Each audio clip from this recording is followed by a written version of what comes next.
Hello and welcome to the University of GLMI's Fast 5 series. My name is Rachel Cahalan and today's video is on insurance eligibility. This is the first of two videos. First, let's talk about the importance of insurance eligibility. Eligibility verifications preemptively avoid insurance overlap issues that could stop or prolong payment for patient care.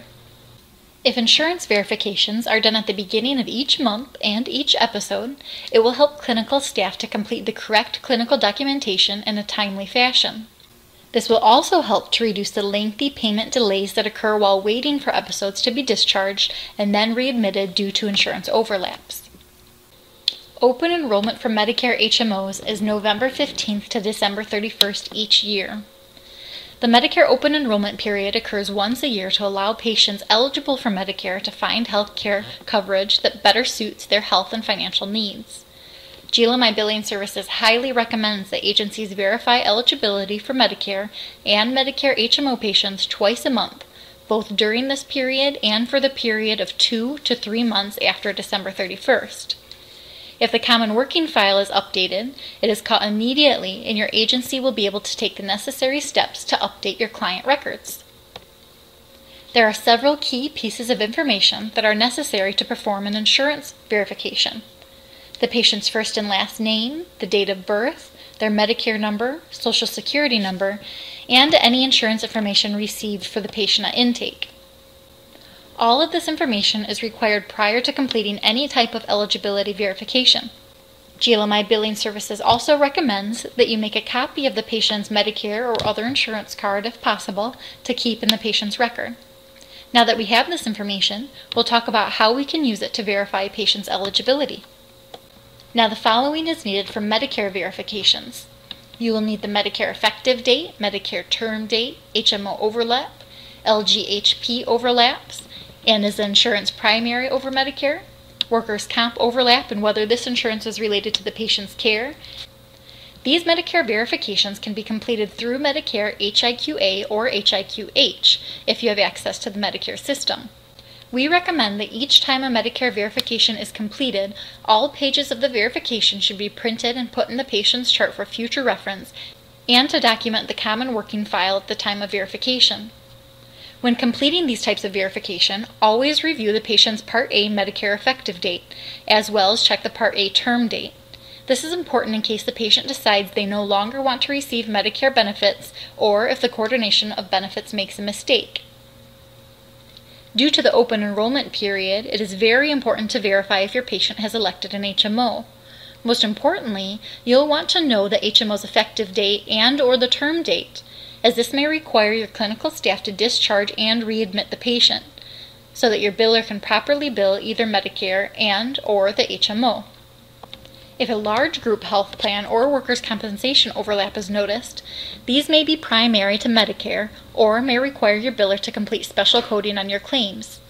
Always make sure to validate with your clinical staff that their care is not related to the patient's open liability file before billing, as this could hold up your claims and allow for undue denials. Now let's begin to talk about ways your clinical staff can help your biller in these situations. There are various tools available to assist your agency in this process. The tool you see here is taken directly from CMS. This questionnaire will allow your staff to validate information with the patient during their visit. The questionnaire will ask the patient if they currently receive benefits from any other federal programs, for example, Black Lung, Railroad Medicare, or even VA. It will also verify if the patient is still receiving any work-related liability benefits from another source. If this is true, then Medicare could possibly be secondary. This is another available tool from CMS. The table displays several common examples of situations where Medicare may be primary or secondary. If you are unable to adequately answer these questions within an admission visit, we recommend calling Medicare for further guidance. Now we'll review information needed for other insurance groups. For all other insurance, the following information is important to know: the patient's effective date, their term date, if the plan is HMO, PPO, or a different commercial plan. It is also very important to know if your patient will be responsible for their co-insurance amount, or if they have a deductible and whether these are met. If the deductible or co-insurance are met, you will want to know if you should be expecting 100% payment on your claim. Finally, if your patient is receiving therapy services, take note that some insurances have a maximum amount of therapy that a patient can receive during a set period. Once this information is received, it is recommended that it be provided to the clinical and financial staff, as well as the patient upon entry into the home. By sharing and also verifying this information, the patient becomes aware of any financial responsibility that may be incurred on their part. Last, today we'll talk about documentation. Once you've received all of the patient's eligibility information, now we want to enter this into the patient's demographic file in the Ubiquity system. To do this, select Demographic from Ubiquity's main menu and then Update.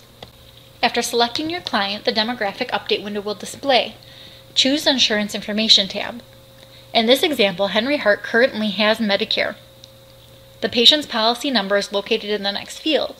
If a patient has any other insurances, they would also be entered in this tab. Your staff may also utilize the Insurance Coverage Notes field. In this example, we have a note from our intake staff that on 1/15, the patient's insurance was verified to be Medicare. We recommend utilizing this field for any and all verifications, including date and notes as to who completed the verification or obtained information. You can also enter any notes regarding payment under the insurance collection notes. Having entered the information into your system, you can then use Ubiquity to help verify a patient's eligibility. This concludes part 1 of the Insurance Eligibility Fast 5 videos. In next week's video, we'll talk about actually performing the verification. We'll go through single non-batch eligibility, we'll review the client caseload report, and we'll also look at Medicare verification.